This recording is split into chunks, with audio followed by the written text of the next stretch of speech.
Bueno, cambiamos de ángulo, estamos en otro espacio de nuestro programa, ustedes siguen aportando. Ahora vamos a ir a los comentarios de ustedes, pero antes queremos agradecer la presencia de nuestro invitado. Nuevamente nos acompaña el doctor Gustavo Greco. Gracias por estar aquí esta tarde. Gracias. Es director político de la Unidad de Negociación Colectiva del Sindicato Médico del Uruguay. Vamos a hablar un poquitito porque el Sindicato Médico del Uruguay y el Banco de Previsión Social trabajan de común acuerdo, buscando justamente un acuerdo para generar una tabla que especifique los promedios de tiempo, de días, debimos decir, que puede llegar a tener un trabajador para recuperarse de determinada enfermedad. Sí, nos quieren curar una gripe en una semana, doctor. Después nos contesta, hace así, depende del caso, ¿no? Algo estuvimos hablando hace un par de días con una doctora, con una autoridad del Ministerio de Salud Pública. ¿Se acuerda que la doctora Picón, fue la que estuvo hablando con nosotros del tema, dijo, en una persona de 30 años, 5 días está bien, Sotelo? Claro, depende del no quería ofenderlo. Mortalidad. Dice, nos quieren curar en 5 días. Nos quieren, digo, porque si pones una tabla... 30 años, Sotelo. Quizás esté contemplado, es decir, un cuadro que pueda ser más complejo por la edad, por la... se me escapó la palabra, la tenía, la puedes complicar. Morbilidad. La comorbilidad. Comorbilidad. Ahí está. También por lo que es la actividad laboral. Hay determinadas patologías que en función del desempeño laboral puedan requerir más días. Ahora después venimos con eso, era simplemente para plantearle los 30 años, tema. usted ni recuerda, Sotelo. Ese es el tema, ese es el tema. Capaz que nos curábamos en 3 en esa época. Pero vamos a ir a otro tema, doctor, ya estamos con usted. El tema es que tenemos en línea una llamada que habíamos pedido más temprano y que tiene que ver con una disposición que lleva adelante el PIT-CNT y que, bueno, le significó una reunión de trabajo en las últimas horas.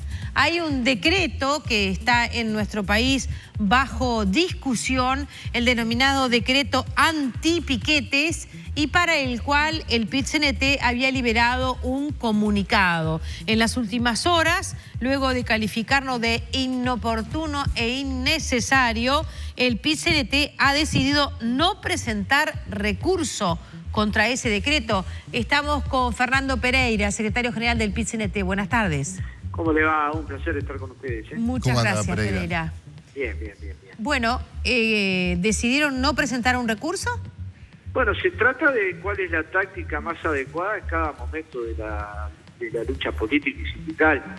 Nosotros partimos de la base de que el decreto es innecesario porque ya había normativa en la materia, porque hay bastante autorregulación en el tema, es decir, no vivimos en un país de calles cortadas. Es decir, no vivimos esa situación que en otras partes de América Latina de repente es bastante más visible, porque además, insisto, genera confusión, con lo cual nadie sabe muy bien a quién le va a tocar el decreto y a quién no, y además porque no nos queremos mirar el ombligo, porque digamos, el decreto básicamente exceptúa el derecho de huelga de estas cuestiones, pero hay otras demandas sociales que muchas veces nos involucran, pero que no somos la voz exclusiva, que tienen que ver con vecinos demandando un semáforo en un lugar que lo consideran peligroso, que tienen que ver con vecinos demandando distintas conquistas para la zona, o sencillamente porque hay una dificultad en una carretera, o como pasó en la interbañaria cuando murió un niño de 7 años, y creemos que esa protesta es genuina, es legítima, surge de los mejores intereses populares, demanda mejorar condiciones de vida a la gente, y ese derecho a protesta hay que conservarlo, hay que protegerlo, hay que cuidarlo. El movimiento sindical sabe de 2 formas de cuidar las cosas. Una es pudiendo hacer en algunos casos recursos jurídicos. No es lo que más hacemos porque no creemos tanto en la judicialización de la política, sino en la actuación en política. Y cuando creemos que algo puede tener efectos negativos sobre nuestros intereses, ustedes nos ven movilizados reclamando cambios en las normativas o cambios en los decretos. Si en la aplicación de este decreto se violentare la huelga, el derecho de huelga o una acción sindical, no hay duda que el movimiento sindical va a poder iniciar acciones legales, pero lo que sobre todo va a iniciar son acciones sindicales, que es movilizar a la gente en el sentido de que las cosas cambian, que es lo que mejor sabemos hacer, me refiero que es nuestra profesión, nuestra forma de ver el mundo, nuestra forma de actuar. Naturalmente lo vamos a seguir de cerca, lo vamos a analizar con mucha tranquilidad, pero tenemos una opinión negativa sobre el decreto porque creo que no le aportó nada a la sociedad en términos positivos, ¿no? A ver, Pereira, si lo entendí bien, lo estaba escuchando atentamente como siempre. Si lo entendí bien, ustedes dicen, el movimiento sindical se autorregula, luego hay hay una lectura estratégica de la lucha, de cuándo es conveniente cada cosa, luego nos autorregulamos. En ese sentido, el movimiento sindical uruguayo es un ejemplo, a diferencia de lo que pasa en otras partes del mundo, decía, y eso es verdad. Luego hay reclamos legítimos que podrían justificar determinado tipo de cosas. Ahora, estamos librados a que el PIT-CNT se autorregule hasta donde quiera y según sea, como dijo usted, la mejor táctica de lucha. ¿Puede ser que haya algún tipo de reclamos que ameriten el corte de ruta? Usted sabe bien que no estamos librados, porque usted es un periodista muy avesado. Usted sabe que hay una normativa del año 99 que le permite hacer al Ministerio del Interior y al Poder Ejecutivo uruguayo exactamente lo mismo que dice el decreto. Si el decreto no agrega nada, ¿qué agrega? Confusión. No, es cierto, eso es verdad. ¿Entiende? Si usted tiene norma legal suficiente como para que si hay un exceso pueda determinar la desocupación con determinadas garantías, ¿no? Yo siempre creo que la garantía la debe dar el Poder Judicial, ¿no? Ahora, ¿usted cree que...? Supongamos... Sí. Porque parte de la base que la separación de derechos da ese margen a que haya más de una visión sobre el tema, ¿verdad? Sí, pero naturalmente que yo algún corte de ruta lo justifico. Ahora, si hay una política desestabilizadora que quiere cortar toda la ruta, me imagino que va a haber medidas que va a tomar el Poder Ejecutivo y el propio Poder Judicial, pero no requiere de este nuevo instrumento de derecho, ¿no? Incluso lo decía el constitucionalista Martín Rizzo, que sepamos no es asesor del PIT-CNT, que hacía referencia a eso, a que tiene que haber un margen de consideración caso a caso. Exacto, porque además, imagínese que pasa algo grave en cualquier lugar, no quiero llamar al diablo, porque cada vez que llamas al diablo aparece, y la gente va a reaccionar con ese decreto o sin el decreto. Y bueno, lo que hay que tratar es de administrar la convivencia ciudadana de la mejor manera posible. Y yo pienso que sigue siendo el diálogo la mejor forma de administrar los conflictos en la sociedad y no la intervención directa de la policía, porque nos dicen, este decreto no es para ustedes, pero los primeros 2 detenidos por la aplicación de este decreto son dirigentes sindicales del sindicato camionero. No es para nosotros, pero justo los 2 primeros fueron nuestros, ¿me entendés? Pero si no fuera para nosotros, si efectivamente todos nuestros no hubieran sido nuestros, hubieran sido de otra organización, el derecho a la protesta hay que cuidarlo, hay que preservarlo, hay que defenderlo. Está claro que tiene límites, y tiene límites legales y límites de autorregulación. Y esos límites nosotros los tendríamos que cuidar más que nadie. Yo más de una vez en su programa, o en el programa de ustedes dos, he planteado la necesidad de que las medidas que tome el movimiento sindical cuenten con los más amplios consensos sociales. Me refiero a apoyo de los trabajadores del sindicato, apoyo de los demás sindicatos, y que la sociedad comprenda los planteos, porque el movimiento sindical gana con la opinión de la mayoría de la sociedad o pierde sin ella, digamos. No hay opciones intermedias. Entonces, construir acumulación para el movimiento sindical, y eso es poder para construir mejores condiciones de vida para los sectores más débiles, requiere medir cada táctica en el momento más oportuno. Entonces, yo no le puedo decir hoy que voy a descartar una interposición de recursos, pero lo puedo aplicar cuando el decreto se aplique, me explico, cuando tenga una aplicabilidad concreta sobre el movimiento obrero. Pereira, le pido justamente una mirada, porque una cosa es la estrategia y la táctica en la discusión y en la valoración cuando se pone sobre papel, pero usted está hablando de un hecho concreto. Los primeros 2 detenidos en este marco son 2 trabajadores. Paralelamente, la ministra Arismendi dice públicamente que este decreto está pensado para empresarios y pone sobre el tapete una situación que se generó en Chile cuando justamente se hicieron una serie de piquetes que obstruyeron la llegada de los camiones y detuvieron la llegada de camiones que llevaban insumos en Santiago para el gobierno de Allende. A ver, pero yo me imagino que esto usted lo puede resolver o tú, María Inés, lo pueden resolver de 2 maneras, ¿verdad? A ver. O sacando una nueva normativa que para mí no agrega nada, o sentándose en una conferencia de prensa y diciendo, si esto sucede, vamos a cumplir con la normativa vigente que dice A, B, C, y vamos a hacerla cumplir. Y no hay necesidad de hacer ningún acto jurídico. Hay una necesidad de tomar una decisión política en función de que hay un interés general nacional superior al interés de la demanda. Bien. ¿Y entonces, qué pasó en este caso? ¿Hubo un error al detener a estas dos personas? Para mi gusto sí, porque como ¿Y quién es su interlocutor? Discrecionalidad. Perdón, fíjese, pero ¿quién es su interlocutor entre el cual usted puede plantear esto? Si le dicen, bueno, este es ley. Por eso digo que cuando la discrecionalidad queda en que la policía pueda actuar dependiendo del caso, esa discrecionalidad, ¿quién la toma? El jefe de policía del departamento, el comisario de la comisaría más cercana, el ministro del Interior, el Poder Ejecutivo reunido con el Consejo de Ministros.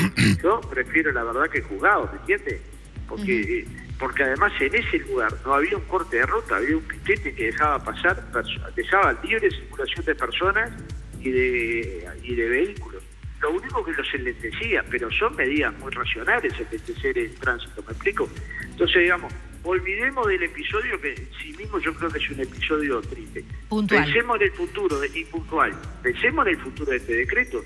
¿Quién va a resolver cuando una ocupación, un corte de ruta o un piquete está violentando esta normativa?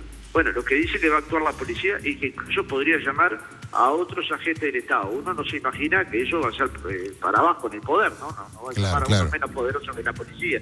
Con lo cual, a mí por lo menos me causa calofrío. Yo me imagino que estoy muy marcado por mi pasado, digamos. Pero aún marcado por mi pasado, sacando este tema. Yo lo que le digo es,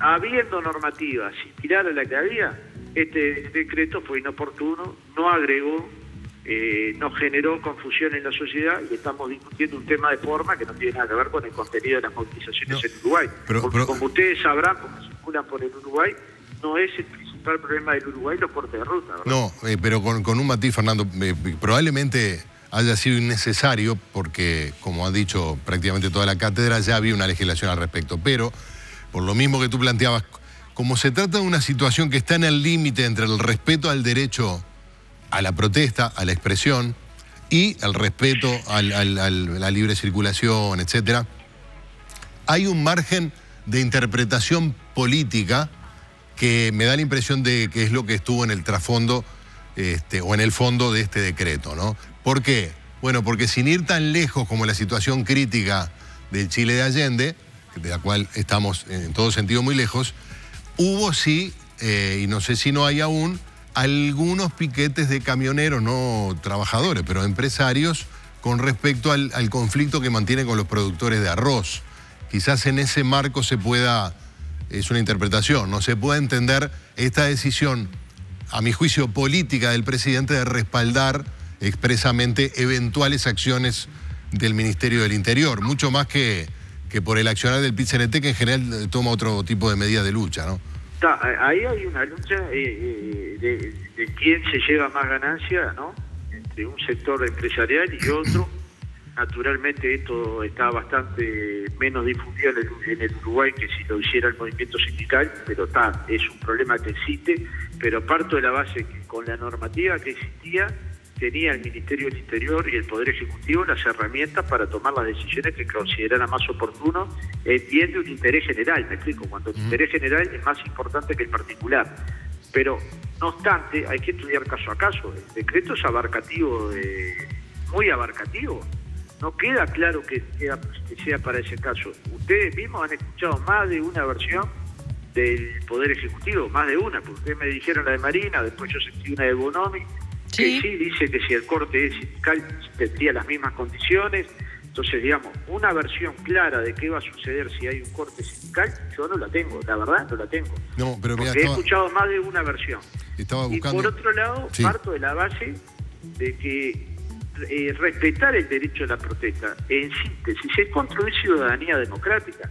La gente tiene que tener derecho a protestar.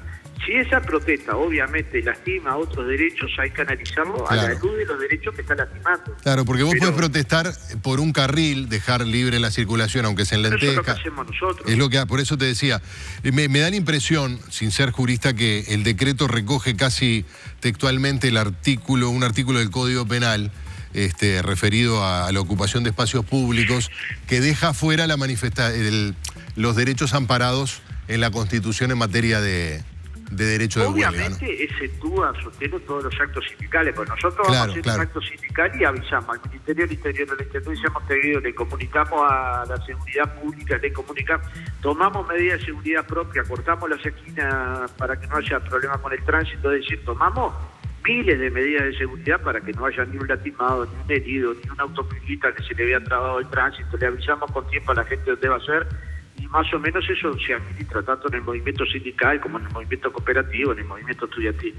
Puede haber alguna movilización aislada que no respete estas normas, pero en general esto se respeta porque es nuestro propio cuidado. Nosotros tratamos de cuidar a nuestros compañeros y compañeras. Obviamente en el ejercicio de una organización de 400.000 personas podemos cometer errores, pero yo creo y cito que esto se podía resolver mucho más en el plano del diálogo político que en el plano del decreto, digamos, porque el Uruguay, insisto, tenía normativa suficiente en la materia y los agregados no modifican sustancialmente, salvo que dan una señal que puede resultar negativa para los movimientos sociales, para los movimientos feministas, para los movimientos barriales, para los demás movimientos que son de demandas que surgen de los barrios, de las comunidades, de los distintos colectivos. Y esta demanda yo parto de la base que son las demandas que hacen evolucionar la sociedad. Yo no me imagino una sociedad donde todo el mundo se quede quieto esperando que las cosas le lleguen. Me imagino a la gente peleando por su derecho. Por ejemplo, el 8 de marzo, me imagino mujeres peleando por la no violencia, pero también me imagino mujeres que están peleando por igualdad de participación, porque no haya brecha salarial, porque efectivamente haya una equidad en el hogar, en el cuidado de los niños, porque las tareas se repartan equitativamente. Bueno, Pereira. En síntesis, para construir igualdad. Ahora, si yo no quiero que la gente se movilice por esa lucha, lo tengo que decir. Y si no, lo que tengo que hacer es amplificar esa lucha. De hecho, nosotros paramos ese día, hicimos una huelga ese día. Está bien, y es un terreno el de la especulación, la imaginación de cada uno de nosotros. Simplemente, esto parece ser una marcha atrás del PIT-CNT. No, nosotros la utilización de los instrumentos jurídicos no es el primer instrumento del PIT-CNT. El primer instrumento de lucha del PIT-CNT es el paro, la huelga, la movilización, la demanda, la denuncia, esto que estamos haciendo ahora. Nosotros nunca priorizamos en nuestra lucha la demanda jurídica. Es un instrumento que está en el pool de posibilidades, que casi siempre la ejercemos cuando sentimos cierta debilidad, para serte franca.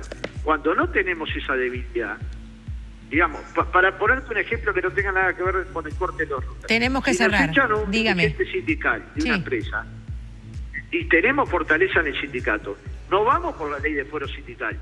No queda trabajando nadie en esa empresa y la restitución se hace por la vía de la lucha sindical. Si por el contrario no tenemos esa fortaleza, recurrimos al recurso jurídico. ¿Me explico? No es la primera herramienta, porque los cambios sociales no se hacen presentando recursos jurídicos, se hacen con gente movilizada. Y los cambios sociales se hacen con decenas de miles que hay que convencerlos de que el procedimiento del movimiento sindical es el adecuado. Y eso lleva horas de pensar, horas de analizar y horas de transmitir. Y de hecho yo creo que lo vamos haciendo. 100% bien, no 100% bien, no hay nada.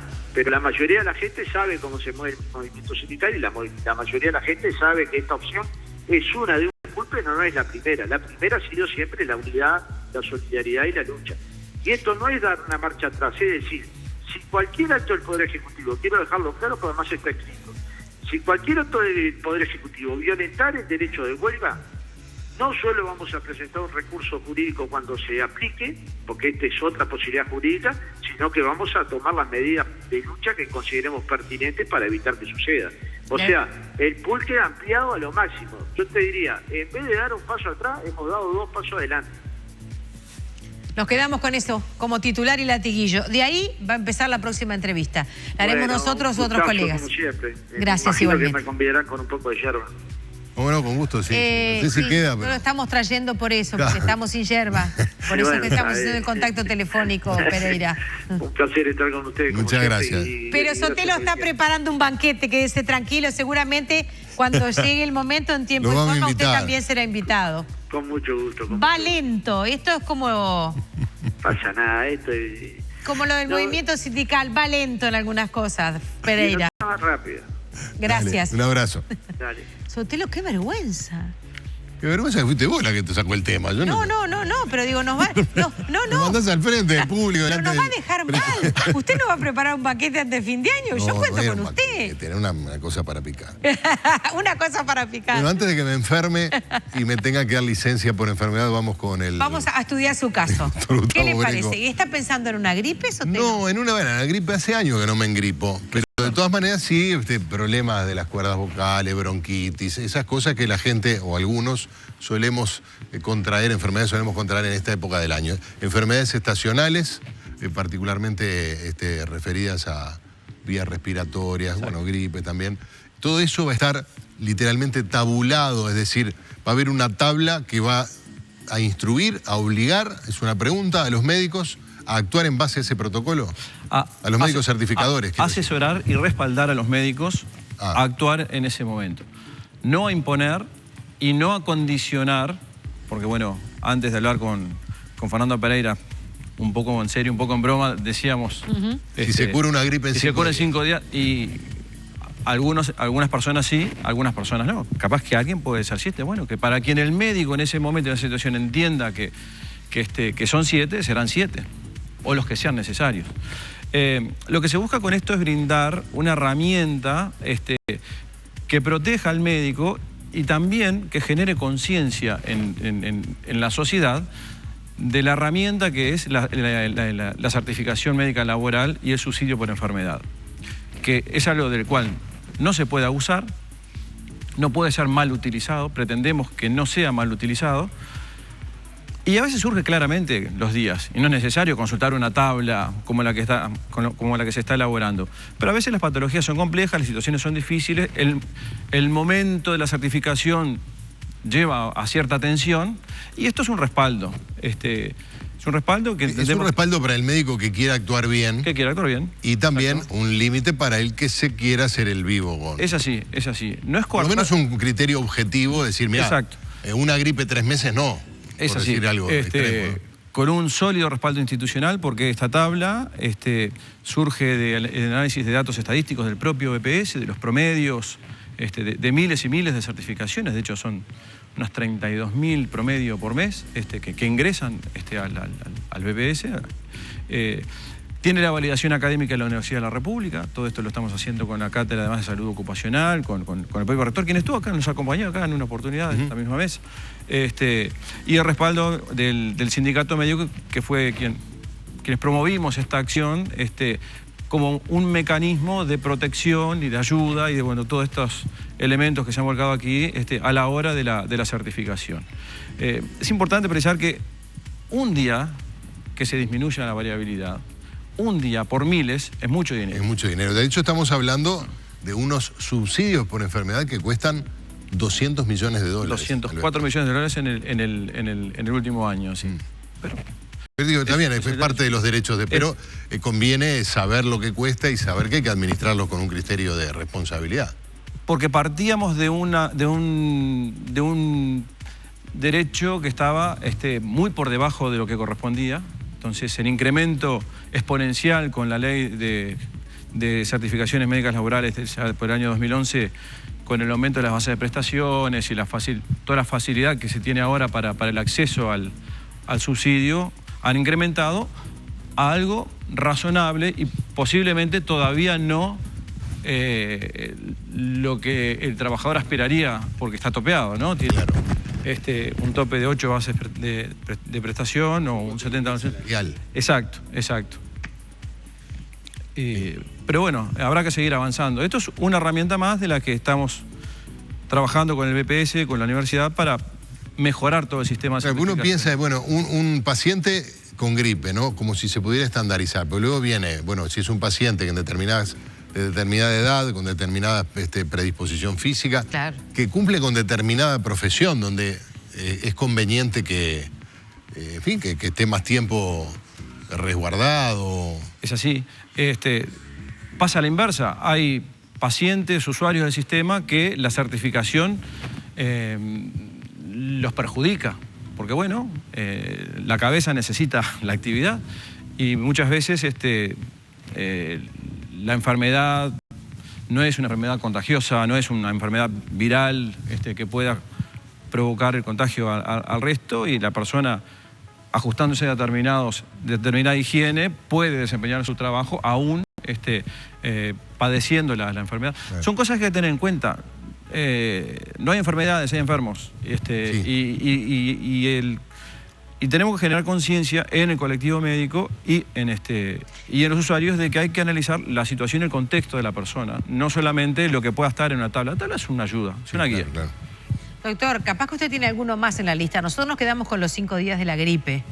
La tabla tiene, me animo a decir, cientos de patologías ordenadas por órganos y sistemas, cada una con los días sugeridos, que van desde la patología psiquiátrica, un gran componente de lo que es el suicidio por enfermedad, de los más difíciles de abordar, la patología osteoarticular, digestiva,